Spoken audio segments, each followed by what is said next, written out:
Live from clickorlando.com, News 6 Plus, and WKMG. We're getting results in your neighborhood now at 6:30 p.m. Now at 6:30, a new plan and a new way to finally get a Pulse Memorial on track to honor the victims. How the mayor is pledging to get families and survivors involved every step of the way. Good evening. This is News 6 at 6:30, getting results. Thanks for joining us here live on News 6 Plus. I'm Justin Warman. And I'm Ginger Gadsden. And we have a crazy story out of St. Augustine to tell you about. A 75-year-old woman attacked in her home by a raccoon. Her neighbor had to jump in to help. It's something right out of a horror movie. I actually used the knife as the raccoon was on me to stab it.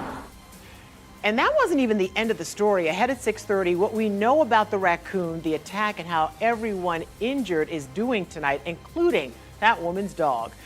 Also, hundreds killed in a bloody battle in what is now a section of Sanford. More than a century later, some victims may still be buried there, but we don't know where. The Lost Cemetery is one of our top trending stories. But now at 6:30, we do want to start with the final debate on a plan aimed at getting results and making schools safer. But should Volusia County be allowed to randomly search students for weapons? The current plan would let a computer randomly decide which schools and classrooms to search. News 6's Treasure Roberts is at the Volusia County School Board meeting where some parents and the teachers union are pushing back. Tonight, we'll find out if these school searches become the norm at Volusia County schools. After workshopping this topic for months, board members have decided they're ready to bring it to a vote. District leaders want to make the schools more secure, and that's why they're considering this policy change. According to the district, the random searches they're proposing do not refer to students being randomly selected for searches, but the schools. At last check, the district said 45 weapons have been confiscated on school campuses this year, and they want that to slow down. They believe random screening can act as a deterrent. The district said they would use a computer generator to randomly pick a school, then bring metal detectors to that school and set them up in front of a classroom. The classroom would also be chosen randomly. To minimize the disruption of instructional time, this would take place at the very beginning or end of the period. Parents are divided on this matter. Some believe this will help schools be more secure, feel more secure for students, but some of them believe it's a violation. They have not started talking about this yet, but we're going to go back in that meeting, and whatever they decide, I'll let you know on News 6 at 11. In Volusia County, Treasure Roberts, getting results, News 6. Also in Volusia County, a debate over free speech some say is disrupting police. DeLand City Commissioners voted to ban recording in the police department's lobby. That is a public space. And the Supreme Court has long said recording in public spaces or places is absolutely allowed. But commissioners claim a group of activists causing problems. News 6's Molly Reed is in DeLand with the policy and why similar rules could be coming statewide. A lot of residents come to the DeLand Police Department here and walk into that lobby through those doors to speak to an officer about a crime or file a report. Now, while they might be taken into another room to talk about the exact details, they first have to tell the receptionist why they're here. Now, lately, the police say these First Amendment auditors have been walking in after those residents and recording that initial conversation, many of which is posted online. Here's one example they gave us of it happening. The police say this auditor in the black was trying to record while a resident was speaking to a receptionist. In this case, it led to a fight. What were you doing recording in the lobby? I was there actually making a public records request. Stephen Sanders is the man recording. So you wanted to shoot yourself making that request? Absolutely, and I just wanted to record in constant so that way nothing was missed. We're here investigating issues. We're here bringing public light. But the city says they may not be, focusing on that individual, but that interaction, that conversation is being picked up on video. Victims of crimes, God forbid, someone who's been sexually assaulted or who maybe witnessed a crime are coming into the office to tell our officers about that. Still, some are fighting back against this policy. We know you're up in Tallahassee with the First Amendment Foundation, but you've heard, let's start with the policy down here in DeLand with the police lobby. I mean, what is you think the opposition to this? I do not think it will pass constitutional muster, and I think the courts will strike it down. Now, the City Commission voted for this new policy unanimously. The city attorney at the time acknowledged that, according to the law, people can record in public spaces, but also said that privacy should be expected when people are reporting sensitive matters. In DeLand, Volusia County, I'm Molly Reed, getting results, News 6.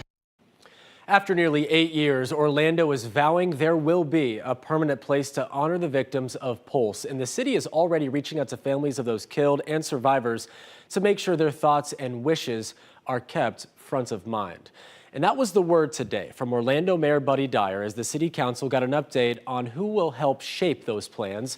As many of you know, 49 people were killed in the mass shooting at Pulse in the early morning hours of June 12, 2016. Shots ringing out around last call. Pulse owner Barbara Poma vowed to build a memorial and museum honoring their lives. But the nonprofit she founded, One Pulse, has now collapsed. It's in debt and with no workable plan ready to even break ground. Mayor Dyer says he knows the whole process has left many resentful and bitter, so they brought in an expert. We know that there are differing feelings and emotions and viewpoints. I know most of you are meeting me for the first time. So that is Dr. Larry Schooler. You may know his work on other similar memorial efforts like the one in Virginia Beach. His team wants to work with an advisory committee of families and survivors, keeping them involved. The hope is to have a design by the end of the year. This is a little bit different for us. We've not done this type of engagement before with people who have experienced such pain. Mayor Dyer says he wants the memorial done before his time in office ends, so they have 4 years to make it happen. Meanwhile, Orange County Mayor Jerry Demings has pulled the plug on his plan to push for a transportation sales tax on the November ballot. After a heated debate today among county commissioners on whether it should be a half penny, a full cent, or no proposal at all, the mayor decided they all need more time. Given the complexities of the issues that you have brought up, we can't get that done by the 23rd. In order to have the meaningful dialogue and have an appropriate vote and the buy-in that we need going forward to not have failure at the ballot box, I just don't think we can get that. Mayor Demings hopes to receive his push for a transportation sales tax in 2026. The mayor's first attempt to pass this sales tax was rejected by voters 2 years ago. A view of the eclipse from space is starting to trend online tonight. Once you see it, you'll know why. Yeah. But our top trending story on clickorlando.com is a terrifying tale from our sister station, WJXT in Jacksonville. This is pretty incredible. So here's the headline. Out of a horror movie, Florida woman 75 attacked by raccoon inside her home. Her dog was also bitten. So this happened Monday night in St. Augustine. The attack left the woman in the hospital for a day. Here you can see FWC officers dragging the 30-pound raccoon out of her house. Reporter Brianna Andrews talked to her next-door neighbor who was also bitten while coming to the rescue with a knife. He was big and very powerful. He says he rushed over when he heard the woman screaming. He tried to shoo it away and says it lunged at him. When he tried to dodge it, it got inside. So once he was in the house, that's when all the real problems started because we couldn't get him out and he was on top of me. He snapped this picture of the animal inside the house. For nearly 2 hours, he says he tried to fight it off. He even managed to stab it with a knife before he was able to call 911 for help. And I actually had a butcher knife that was about this big and I used it. I know. It's something right out of a horror movie. I actually used the knife as the raccoon was on me to stab it continuously until it finally got off me. And then it actually came back a couple times where I stabbed it a few more times. What is happening? That is a rabid raccoon, no doubt. FWC evicted the raccoon, looping it on a long pole there and then shot it outside. The woman was bitten on the foot and is being screened for rabies. But 30 pounds though, that's incredible. That's a dog-sized raccoon. Look at that. And they couldn't, 2 hours to get that thing under control is just going crazy in there. And she is now, the woman, the 75-year-old, out of the hospital, but understandably pretty shaken up about what happened. We're shaken up just hearing about incredible. It. Yeah, her dog was also bitten and scratched. Now, the good news is that dog was up to date on its rabies vaccine, but the neighbor was taking the pup to the vet for a checkup just in case. You can't ever be too safe about those things. It'd be tough to top that one. Oh my for goodness. Trending stories. Exactly. Wow. So yesterday's top trending story is still generating some interesting internet searches though, trending after the eclipse. Oh boy. Don't laugh. Gotta love this. According to Google, here are the most searched items after the sun started shining again. Number 1, headache after eclipse. Oh boy. Followed by, how do you know if your eyes are damaged? Eyes hurt and eyes feel weird after watching the eclipse. And then number 5, what happens if we see solar eclipse with naked eye? I mean, you knew it was going to happen, I don't want to talk about it, I don't want to talk about it either. So eye experts... we warned everyone. It doesn't matter. It does. I mean, we cover hurricanes too. That's true. Sorry. Eye experts say looking at the sun without the right eyewear can cause irreversible damage within a matter of seconds. It's bright. Sun's bright. We'll remind you again for the next one. The American Academy of Ophthalmology says it could take 12 hours or more for those symptoms to actually start to appear, and they range from blurry vision to headaches. You can also experience distorted vision, changes in the way you even see color, and blind spots. So if you looked at the sun yesterday without proper protection, please see an eye doctor as soon as possible to check for any damage that may have been done. So the eclipse also inspired music searches on sites like Spotify and YouTube. Top songs played include Ain't No Sunshine by Bill Withers, Here Comes the Sun by the Beatles, another good one, Eclipse by Pink Floyd, and Bad Moon Rising by Creedence Clearwater Revival. But there can only be one official anthem, and hands down, that is Bonnie Tyler's Total Eclipse of the Heart, right? Look at her just belting on that cruise ship there. Leading up to yesterday's big event, Spotify reported that searches for the 1983 hit soared nearly 50%, and that also happened after 2017's Eclipse. Yeah, that's great. I love it. The day before, it had already jumped to the 84th most watched music video on YouTube, and by midnight today, Total Eclipse of the Heart had jumped to the number 1 on YouTube. That's the chart you see right here. It's also number 2 on Apple. That's why she wrote it, right? Of course, she knew it was going to happen. Smart woman. And thanks to those of you who have already shared your eclipse pictures and videos from clickorlando.com/pins. And we encourage you to keep sharing. But we do have to share this out-of-this-world look at the eclipse. SpaceX's sister company, that's Starlink, showed us what the eclipse looked like from orbit. So just take it all in. I mean, when it comes around, you'll see it, because our producer Ken was showing it. I was like, it looks, there it comes. It looks like a hole in the earth. That's wild. Yeah, that. That would look kind of scary. Yeah, that isn't is that freaky. crazy? That's freaky. It's very, very cool. I understand why people were looking at that. Our third top trending story comes as we hit the road tomorrow for a 32771 zip code. The headline, The Lost Cemetery of Sanford.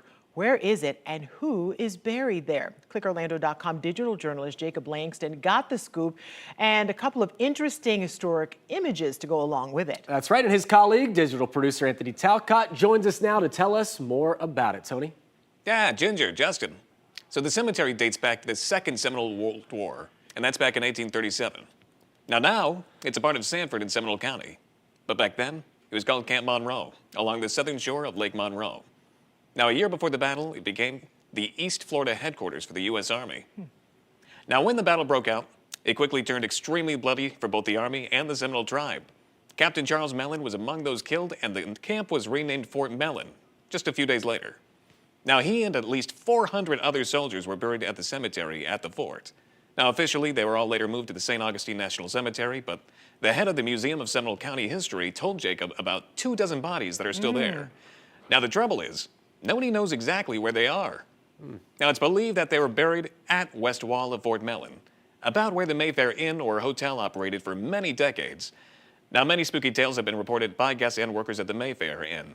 Well, you can see why. There's a reason for that, because I wonder, can they do an excavation? Can they look for those people who are still missing, Tony? Well, I wouldn't be able to tell you. Right now, the Mayfair Inn is under new management. I believe it's under a Christian evangelical group up in New York, and they've been tough to get a hold of, so I don't know whether we'd have any ability to go out there and actually excavate. But the Mayfair Hotel has been considered haunted for quite some time. I do know that. But now we kind of know why and understand with that story. Could point to it. Yeah. Oh, yeah, super creepy stuff. But you can take a closer look at that history and the timeline of how this played out on ClickOrlando.com. Tony, keep going. Oh, sorry about that. Just wanted to pass it back to you guys. All right. So, but the problem is we can't get access to it. We don't know if they're going to grant permission for it or anything like that. So we'll Still just have to freaky. wait. And like that right talking about Sanford history, the history of Sanford's incredible. And there's so many stories that we've looked into and as we hit the road, and that's certainly one of them. So again, it's creepy. But we'll keep investigating, That's right. I'm sure. All right, tomorrow we take our newscast live to zip code 32771. But before we hit the road, we're already highlighting all of the good we're seeing in Sanford. That includes a woman who cashed in her 401k to build affordable housing.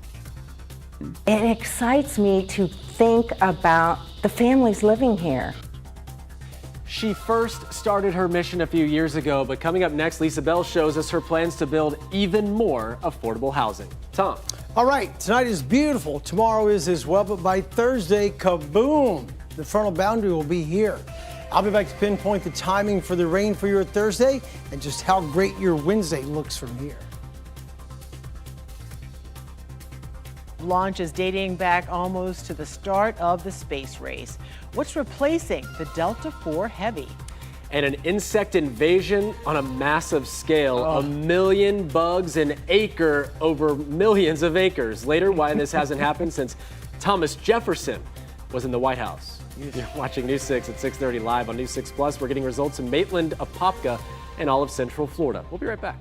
Brought to you by your local Toyota dealers. Toyota, let's go places.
Now at 6:30, making dents in the affordable housing crisis, one home at a time in the 32771 zip code. So years ago, we introduced you to one local woman who cashed in her 401k to build affordable housing. Can you imagine that? Wow.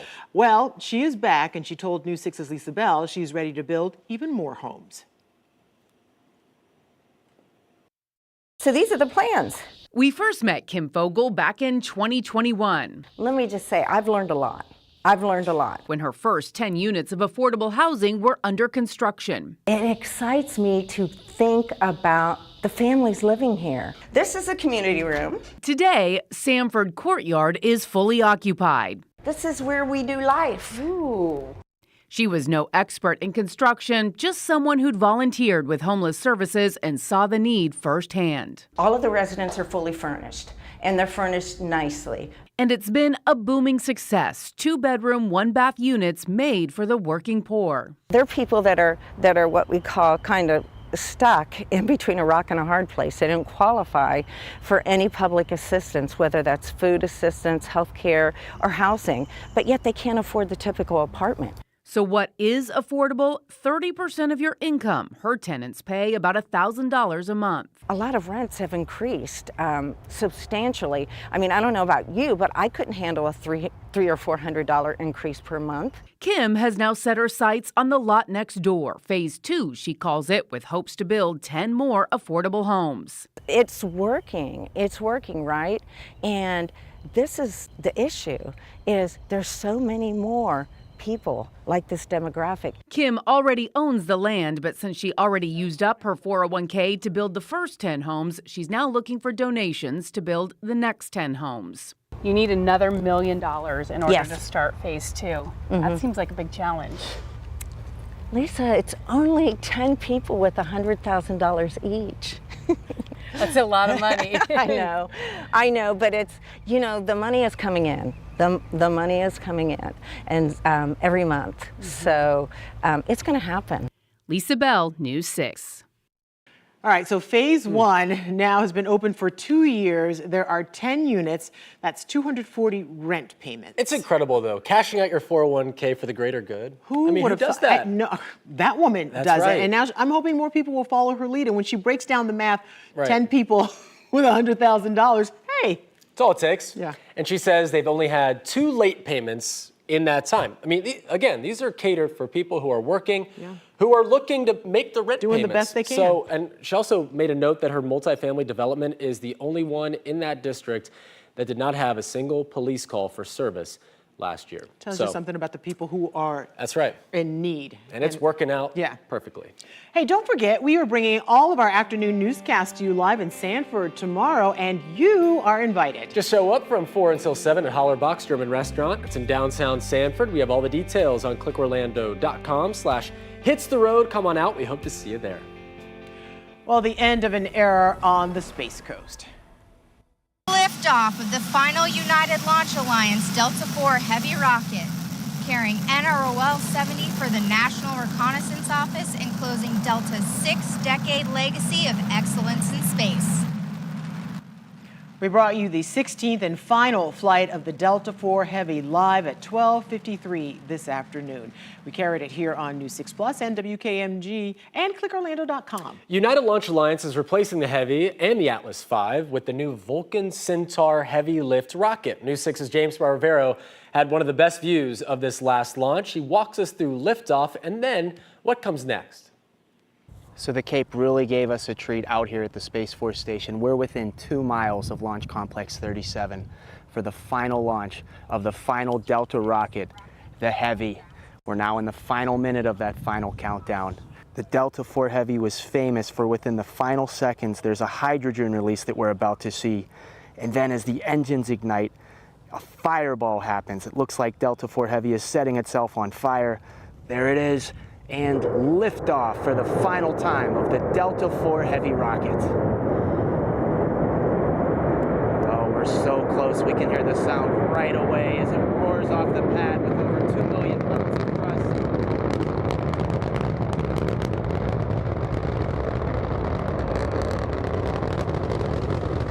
I think it's safe to say everyone who worked on the Delta rocket program over the last 60 years, they can be proud to see this magnificent rocket get off the pad one last time. I'm going to show you now the ULA stream as I've lost the rocket in the clouds. And we passed through Mach 1 and Mach 2. Everything looks good. The president of ULA, Tory Bruno, is on the stream.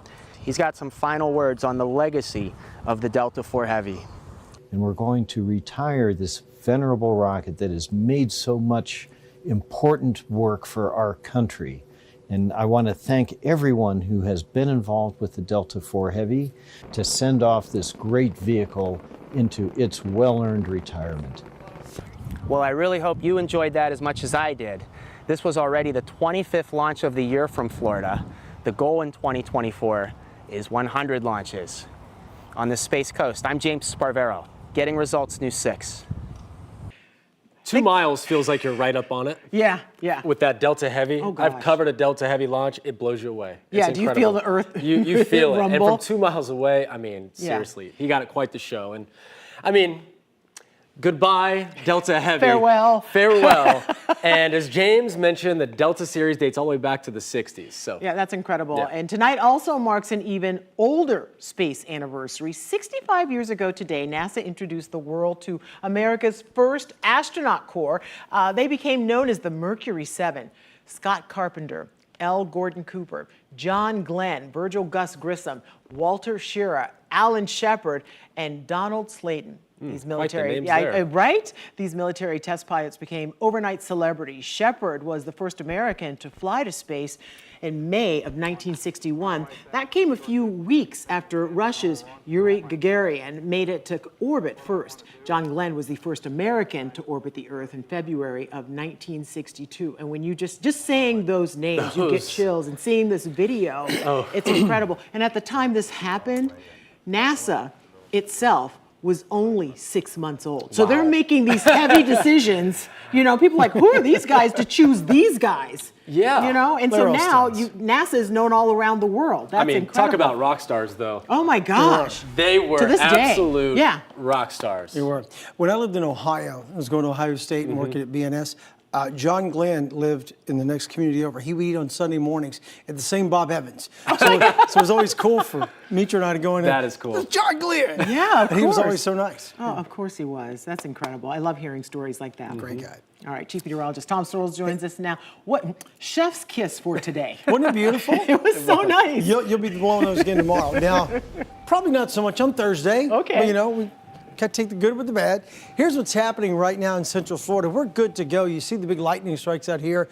Louisiana, all the way up through Mississippi, Alabama, Arkansas, big storms ongoing. Flip that, thank you. See the activity here? This is on its way to Central Florida, sort of. The good news for us is that the worst of this is going to stay back out to the north and the west of us. But the front will swing through here eventually. Sorrel scale number for tomorrow on a scale of 1 to 10, with 10 being awesome. Tomorrow's about a 9. It's going to stay windy and dry. If it weren't windy, it'd be a perfect day tomorrow. High pressure totally in control for now. So the wind is veered around to a southeasterly flow. And here's the big storms we were just pinpointing on radar. Look how nasty things are. From Oklahoma City to Dallas all the way to Memphis. That's going to miss us just to the north. But the wraparound front and the trothiness here, that is on the way. Overnight low this morning dropped to 62. Our daytime high was 83 degrees, so 1 degree above the norm.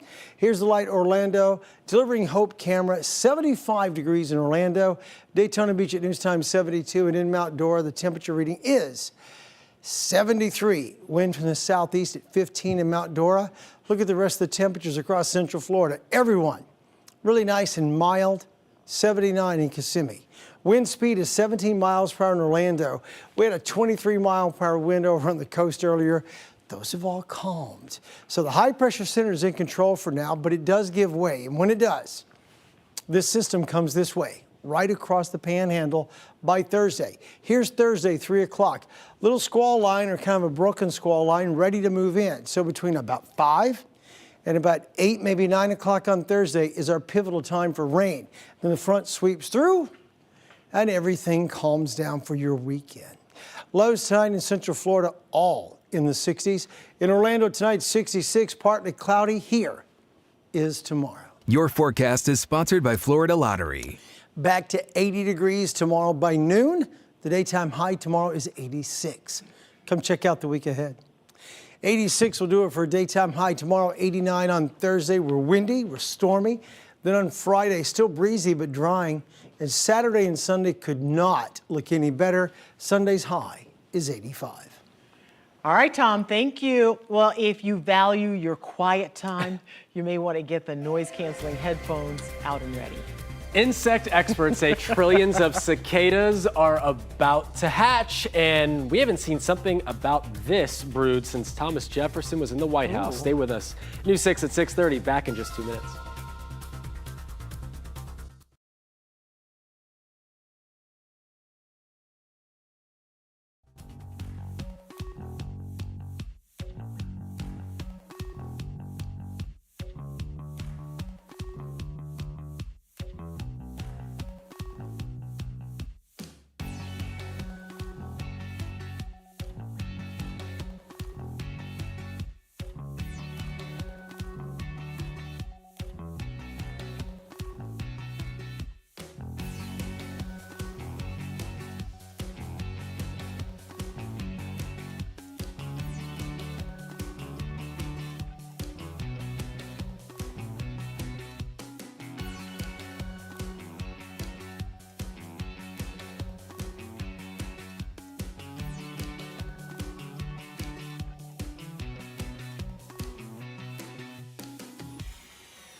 All right, now that the eclipse is over and we all appear to have survived, another rare event is coming, but for this one, you're going to have to look down.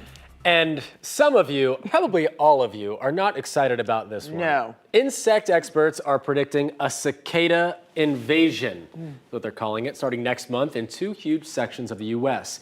At least 1 trillion of the noisy bugs will start appearing in May. Expect an average of 1 million bugs per acre over millions of acres in the Midwest and the Southeast, as far south as Georgia and Alabama. Notice I didn't say Florida. That's good news. Yeah, For the first time since 1803, 2 specific groups of cicadas will emerge from underground at the same time. The last time they appeared together, Thomas Jefferson was the president. But they stick around for long. They don't stick around for long, I don't think. Cicadas will mate, they'll lay eggs, they'll die off in about 6 weeks. So out you go. But an even larger so-called cicada-geddon is set for 2076. Now we just like saying dates. Yeah. We could see hundreds of trillions then, so mark your calendars for 2076. I will not. I will not. I'm curious about the Thomas Jefferson cicadas is what I'm now calling them. Were they just asleep or dormant all that time? It is a fascinating insect. You don't want to go down that rabbit hole of the cicada knowledge. But they come out at the same time. Yeah. So it's the generations that have caught up, so now boom, they're all together. Okay. Like they were 216 years ago, I think. Got it. Okay, well, I'm just going to I didn't do my research before this because it's so still interesting. A weird bug, and they're louder than heck. And they're painful if you're like walking and riding, especially riding your bike, and they slam into you. Yeah. They will. That's going to leave a mark. Hey, thank you so much for watching News 6 at 6:30. Stream News 6 online anytime on a News 6 Plus Smart TV app. We break news on clickorlando.com. See you back here tonight at 11. See you.